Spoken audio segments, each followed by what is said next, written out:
2 years ago, we were in a conversation with Sadguru, and I asked him, we all know that anesthesia works, but we really don't know how it works. And can you shed some light on it? And he talked to me briefly, and then he said a statement, which is anesthesia, correct me if I'm wrong, Sadguru, because sometimes I might be wrong, if I'm quoting you specifically. Anesthesia cannot touch consciousness. It can only take away memory. I was blown away by that answer because that's not the way we think consciousness of. And maybe I thought several days I've had sleepless nights thinking about maybe it's time for us to redefine the term consciousness itself. And having gone through several programs with him, I think got some glimpses here and there to know that there's much more than what we know of. That's how this started. And so Emery, you are the one who has been doing a lot of work in this area, so you can probably start off telling me what we know now of how anesthesia actually causes loss of consciousness. Okay, so I'll start. And so again, it's a pleasure to share the stage with Sadguru and with Nico. So, you know, how does anesthesia work? Actually, how many people here had anesthesia? Oh. Great topic, right? Yeah, right. A lot of clients out there. Exactly, right. All right, fantastic. So what happened to you? You know, some people say we turn the brain off, or we make you unconscious, we put you in a coma. But I think so we've tried to really understand what's happened. And we've done this by doing a number of studies in humans as well as in animals. And so I'll just give you the quick back of the envelope way to think about it. When you take the anesthesia drugs, or when they're given to you by the anesthesiologist, the brain isn't turned off. You know, it's not like all of a sudden a switch flips. If you look at what happens to the brain, it's actually in a highly, highly dynamic state. It's really, the actual circuits in the brain are oscillating. They're creating waves. And to give you some sense of this, if you look at my hands like this, and they're oscillating now, this is the way your brain is in a normal state of, forgive me, consciousness, right? All right? As I understand it in my little limited way, all right? But then what happens is the drugs take over the circuits, and now the circuits oscillate like this. And as long as you keep the drugs there, they're doing that. Now, what does that mean? It means that if this brain area was communicating with that brain area so that you could be conscious, it can no longer do that. When you turn the drugs off, the brain returns. As long as you keep the drugs on, it does this. It creates these oscillations. It's very much like this YouTube video, which I'm sure some of you have seen, where you have a bridge in Tacoma, Washington. I don't know if you've seen this, the bridge in Tacoma, Washington. And all of a sudden, you know, it starts to oscillate in a perfect sine wave, just like this.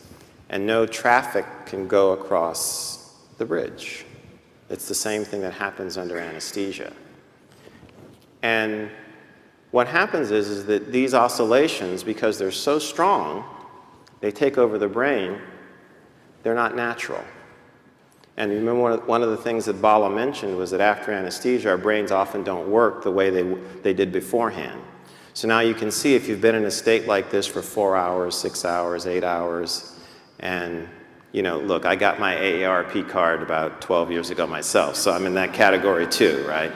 You know, you can understand why your brain may not work, right?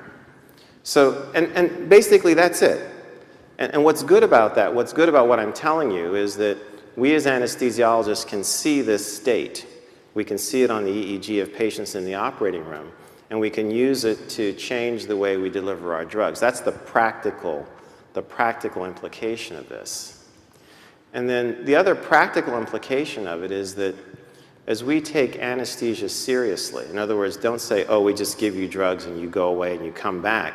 As we take it seriously and study it, then we can start interacting with our neurology colleagues and make links between problems that they're working on. We can actually begin to have conversations with, you know, distinguished individuals like Sadguru, who can help us understand what is it we're actually doing on a deeper level. But if we haven't taken what we do seriously in terms of what's happening in the brain, we're not in that position.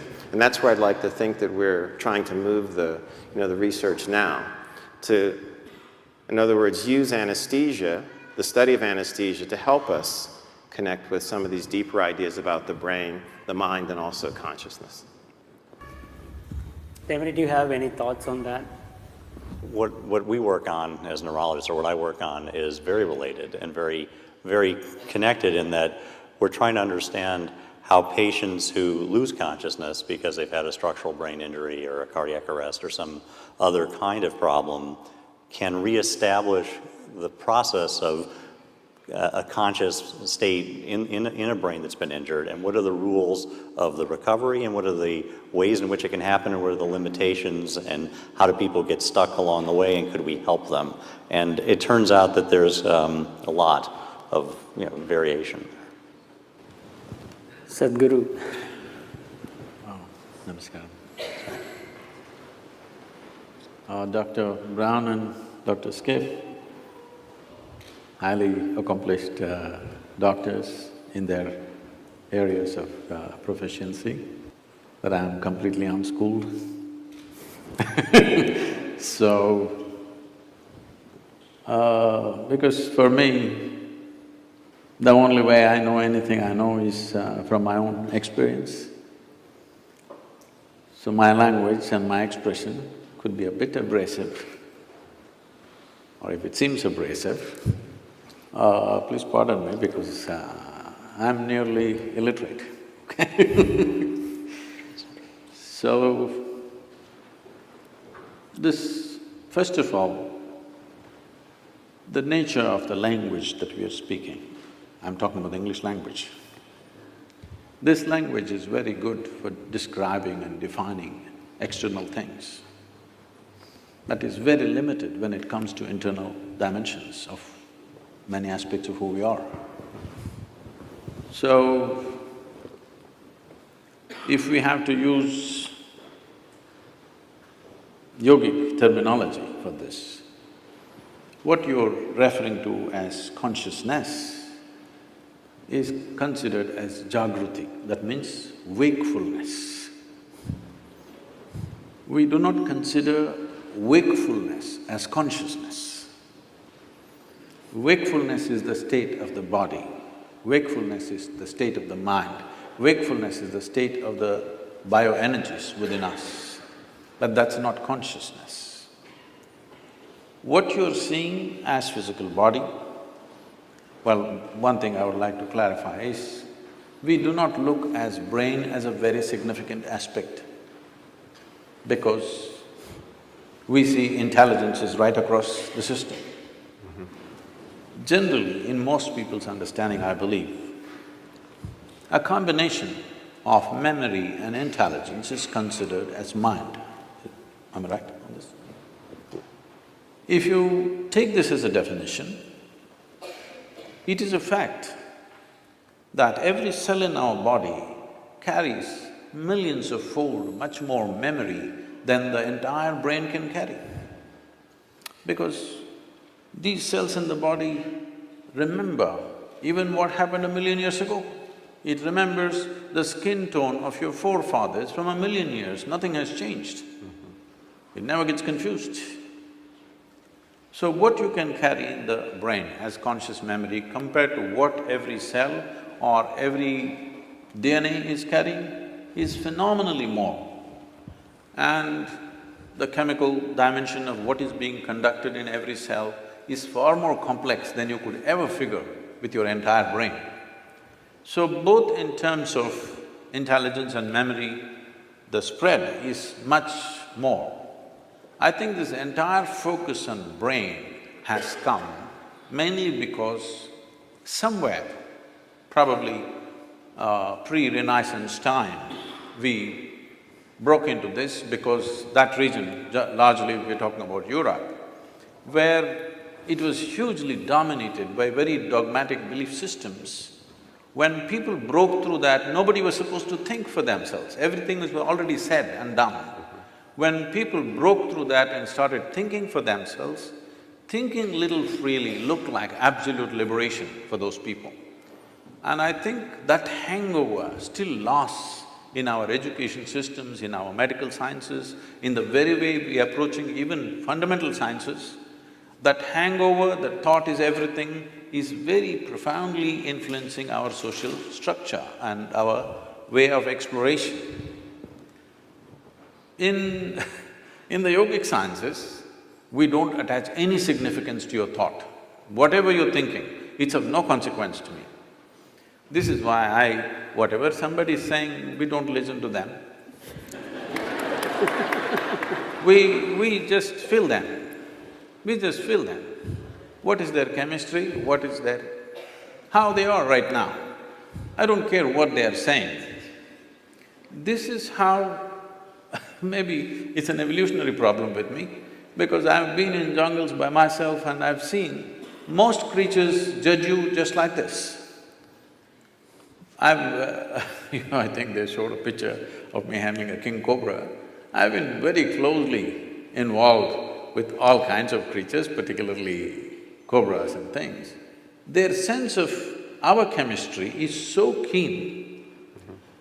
You can just go in the wild and just pick up a cobra. As you saw, I'm not holding him by his head, he's not a pet cobra. He's a king cobra. If he bites you, he won't give you more than 20 to 40 minutes before you're done. But I'm just picking him up like this, he will do nothing because he's feeling my chemistry. If I show little agitation, he'll go for me. If I'm just, okay, he's fine with me. So, we don't attach any significance to thought, because thought is recycling of the data that we have already gathered. No thought can come which is absolutely fresh. Permutations and combinations of the data that we already have. Right now, a lot of people coming up to me very fearfully and saying, Sadguru, this artificial intelligence is coming, if they come, they will take over the world. I said, if they take over and run the damn thing, you're on a holiday, isn't it? But it is a fact that everything that we can gather as information, analyze and express and use it in many ways, all these things, machines will be doing it better than us in the next 10 to 15 years' time. Everything that is data-based processing, machines will do way better than us. So there is this fear. I think it's a very good time. This is the time we need to explore an intelligence beyond intellect. Because we have become so intellectual, we have become so brain-oriented in our approach to everything. As you rightly said, nothing is really turned off, we've just broken the communication. After all, the purpose is to go through something which is generally extremely painful without pain. That is how the entire anesthetic science has come up. So, you're just breaking the communication and that's not happening, it serves that purpose. So, being wakeful and being conscious are two different things. If we… is it okay if I take a few minutes? This is described like this. For wakefulness, we have a word called Jagrati. Jagrati means you're awake. If 10 people, let's say we take sample of 10 people, they all fell asleep, don't do it, okay? They all fell asleep and they came awake. When they come awake, all of them will not be equally awake. One person may be instantly awake, another person may take 2 minutes, as you have noticed with anesthesia also. Sure. Another person will take an hour to wake up, another person needs a strong coffee, otherwise she won't wake up. Am I right?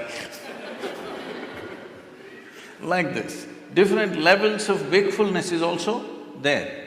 Professors must have noticed. Yes. In fact, the first few minutes of the day can be like that. Different levels of wakefulness in a classroom. So, this is Jagrati. So, we are calling wakefulness as consciousness? No. The next dimension of consciousness is called swapna. This means a dream state. A dream state is far more vivid than wakeful state for most human beings. It's like going to a cinema. If you go to a cinema, the key factor of the impact of the cinema on you is turning off the lights. This is something most people don't understand. If you don't turn off the lights, cinema will be no good, it doesn't matter how well it's made. Turn on the lights and watch the cinema, you will see a great cinema becomes nothing. So turning off the lights is important. So turning off the lights in our experience is the eyelids, you down the shutters, the world is off. Now you start your own world. So dream state is like a cinema, it's far more impactful. People love their cinema stars more than the people that they've lived with for 25 years. But they have not even seen them, all they saw was play of light and sound. But that is far more impactful simply because lights are off. So, eyelid is that, if you roll it down, lights should be off, world should be closed. But right now, the problem is this mental faculty has not been taken charge of, so it's running wild all the time with eyes closed. So this dream state is considered a more powerful state than Jagriti. Jagriti or wakefulness is important for performing action in the world. But for human consciousness, in terms of profoundness of experience, dream is always more profound than walking on the street. Yes, most of you have experienced this. The next state is called as Susupti. Susupti means it is a dreamless state. But there are dimensions of consciousness that you're aware of. It's a totally dreamless sleep state, but you're aware. There is no picturization, there is no video running in your mind, there's no pictures, there are no people, there are no words, but you're conscious in your sleep. This is a very powerful state. If you really want to manifest something in your life, this is something to be explored. And the next one is called as Turya. This is consciousness, where there is no memory involved of any kind. Essentially in the yogic sciences, we are looking at consciousness as an intelligence beyond memory.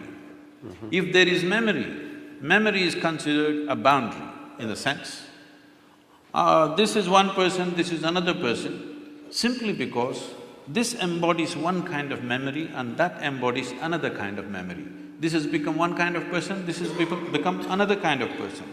Essentially, it is in the memory. Memory does not mean just what I remember and you remember.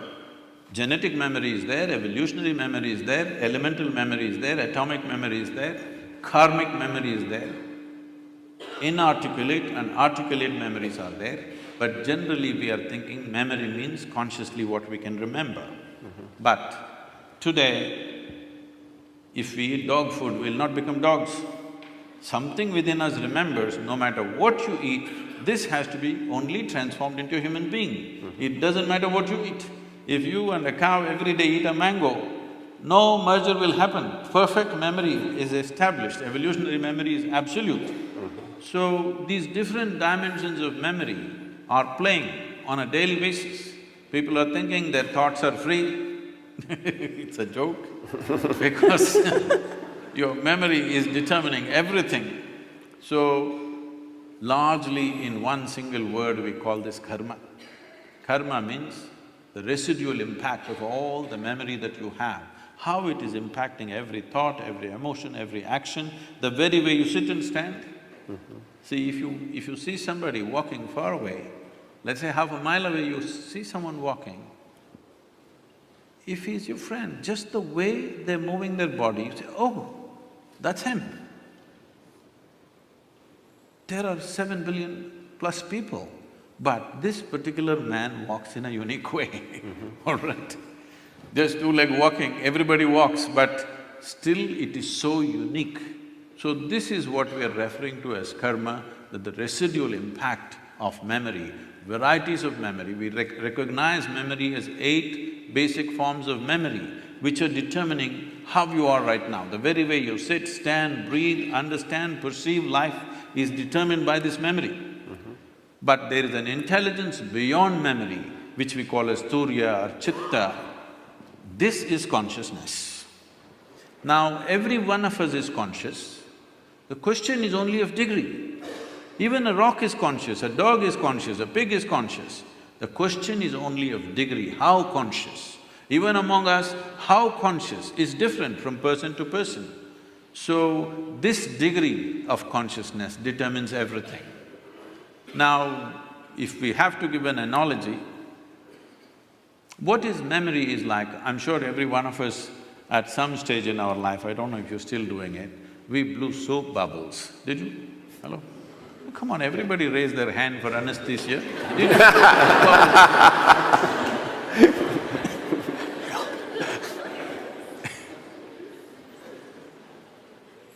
So, when you blow a soap bubble, the soap part of it, which is very little, just a tiny drop, the large part of it is air that it captures. So how big a bubble? When you were children, who can blow the biggest bubble was a big deal. And it's a certain amount of technique, Yes. how you do it. Somebody blew this big bubble, somebody got only this much. So how big a bubble? This bubble is like this, the kind of soap and how it gathers is your memory. It forms it gives it a form. But when the memory bursts, there is no such thing as your air and my air.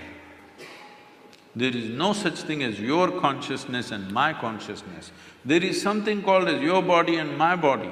There is something called as your memory and my memory. There is something called as your intellect and my intellect. But there is nothing called as your consciousness and my consciousness. How much of it did you capture? How big is your bubble will determine the scale of your life. The scale and possibilities of your life are determined by how big a bubble did you blow.